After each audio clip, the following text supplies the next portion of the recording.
સુગ્ન વાલી મિત્રો, હું યોગેશભાઈ રૂપેરા કોચિંગ એકેડેમી વતી અમારા ક્લાસ તરફથી એક બહુ જ ઉપયોગી સંદેશ એ આપવા માગું છું.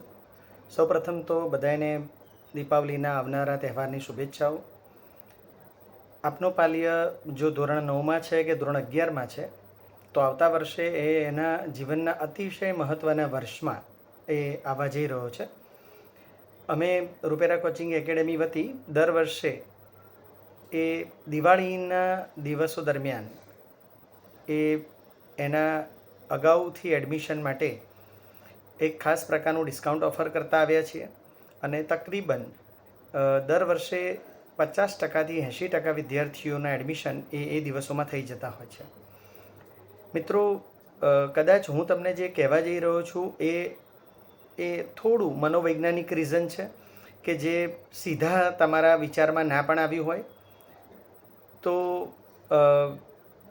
તમે મને બરાબર ગંભીરતાથી સાંભળજો. તમે હમણાં જોયું હશે કે કોન બનેગા કરોડપતિમાં એક છોકરાના બાલિશ વર્તનથી એ તકરીબન દેશવાસીઓના વડીલોનું દિલ દુભાવ્યું છે અને એને આપણે ગુનેગાર ગણીએ છીએ.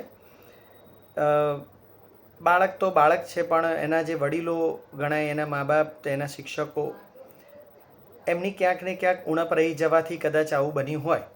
એની હોશિયારીમાં કોઈ કમી નથી. તો આ એક ગંભીર બાબતને તમે જો નજરમાં લો તો સરસપુર અને આસપાસના વિસ્તારમાં જો રૂપેરા કોચિંગ એકેડેમીમાં તમે ક્યારે પણ આવો તો અમારા શિક્ષકો એ મિનિમમ 20 વર્ષના અનુભવી શિક્ષકો અમે લઈએ છીએ. હું પોતે 35 વર્ષથી આ શિક્ષણ કાર્યમાં અવિરત સેવા આપી રહ્યો છું. તો અમારામાં જે શિક્ષકની ગંભીરતા જોઈએ કે જે બાળકને ભણાવવા માટે બહુ જ ઉપયોગી છે. કેમ કે મા બાપ પછી જો કોઈ વિશ્વાસપાત્ર વ્યક્તિ હોય તમારા બાળક માટે તો એ શિક્ષક છે.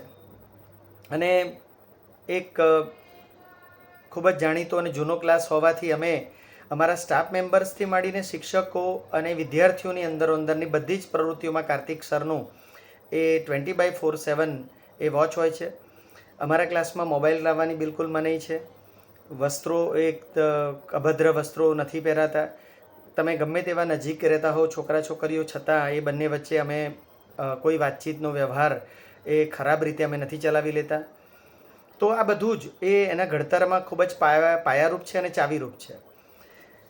જો તમે તમારા પાલ્યનું એડમિશન જો દિવાળીના દિવસોમાં કરાવો છો તો એક બહુ મનોવૈજ્ઞાનિક એક રીઝન છે જે હું તમને કહીશ તો કદાચ તમારા ધ્યાનમાં આવશે કે તમારું પાલ્ય બીજા ધોરણ 9ના અને બીજા ધોરણ 11ના વિદ્યાર્થીઓ કરતાં એ અગાઉથી 10 અને 12ના વિચારોમાં આવી જશે, જે ગંભીરતા પ્રાપ્ત કરવા માટે બહુ જ ઉપયોગી બાબત છે.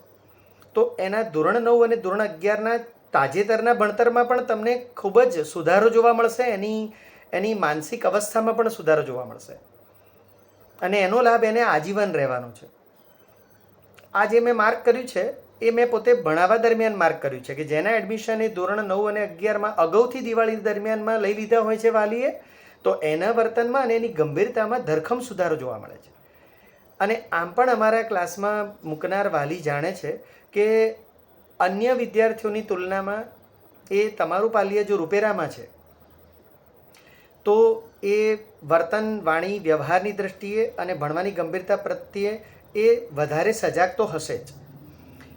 તો મિત્રો, એવા હેતુથી નહીં કે તમે એડમિશન લઈ લો, હું આ પ્રલોભન આપી રહ્યો છું. નો, હું તમને મનોવૈજ્ઞાનિક કારણ સમજાવી રહ્યો છું કે તમારું ઘરમાં જો લગ્ન પ્રસંગ હોય તો તમે અને તમારા પાલ્ય એ બને તેટલા વધારે સારી રીતે તૈયાર થઈને એમાં ભાગ લો છો.